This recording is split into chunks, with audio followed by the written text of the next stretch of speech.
قال ترامب: القدس لهم. وقال الله عز وجل: فإذا جاء وعد الآخرة ليدخلوا المسجد كما دخلوه أول مرة ليسوءوا وجوهكم وليدخلوا المسجد كما دخلوه أول مرة وليتبروا ما علوا تتبيرا. قال ترامب: لقد عمل فريقي ليلا ونهارا لإنجاز هذه المهمة. وقال النبي صلى الله عليه وسلم: لا تزال طائفة من أمتي ظاهرين على الحق لا يضرهم من عاداهم. قيل: أين هم يا رسول الله؟ قال: في بيت المقدس وأكناف بيت المقدس. قال ترامب: إن شعوب المنطقة نعمل لمصلحتها ولا بد أن تقبل بما عملنا.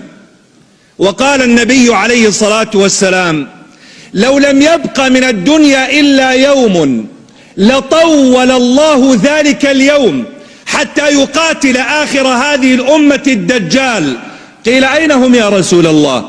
قال: أنتم شرقي نهر الأردن وهم غربيه، حتى يختبئ اليهودي من وراء الشجر أو الحجر فيقول الشجر أو الحجر: يا مسلم يا عبد الله، هذا يهودي ورائي، تعال فاقتله. قال ترامب: لا بد للعرب أن يعتذروا عن الحروب التي خاضوها. وقال الله عز وجل: ولا تحسبن الذين قتلوا في سبيل الله أمواتا بل أحياء عند ربهم يرزقون. إما أن يقتلنا كلام ترامب وأعوانه، وإما أن يحيينا كلام الله. ونحن على مفترق الطرق، لأنهم يخوضون حربا عقائدية يقرؤون ما هو مسطر في توراتهم ويعملون بمقتضاه، ونحن أمة إذا لم نعمل بما جاء في كتاب ربنا فلا قيمة لنا.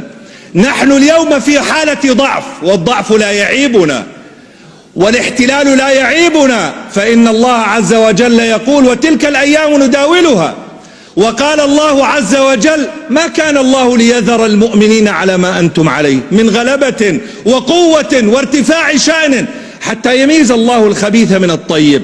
فإن كان هنالك من كلمة نقولها فأنا أقول لك: شكرا ترامب، لقد كشفت الحقائق ووضعت كل واحد أمام شخصيته وقلبه وفؤاده. إن القدس ليست حربا ولكنها مشروع أمة.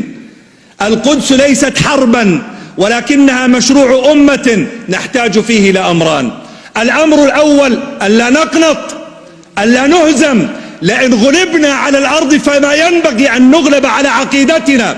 فقد مر في تاريخنا أن التتر دخلوا إلى بغداد فأسروا خليفة المسلمين ووضعوه في شوال من شيد وألقوه في النهر ليموت حريقا غريقا أعمى.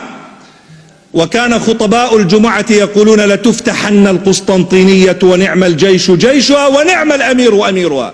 وكان صوت الهمس وقتها يقول: انظروا ماذا يقولون. وصدق الله وكذب التتر، ونحن اليوم نقول: صدق الله وكذب ترامب وأعوانه. والأمر الثاني: أننا نحتاج إلى إعداد مشروع لا إعداد حرب. فنحن ضعفاء والضعف لا يعيبنا، ولكننا نحتاج أن نجعل مشروعا لأبنائنا نقولها لهم ولو كلمة: فلسطين عربية من بحرها إلى نهرها ومن شمالها إلى جنوبها، وبالعامية: لن يضيع دين وراءه مطالب. فلسطين عربية من بحرها إلى نهرها ومن شمالها إلى جنوبها. فلسطين عربية، فلسطين عربية، فلسطين عربية، فلسطين عربية، فلسطين عربية.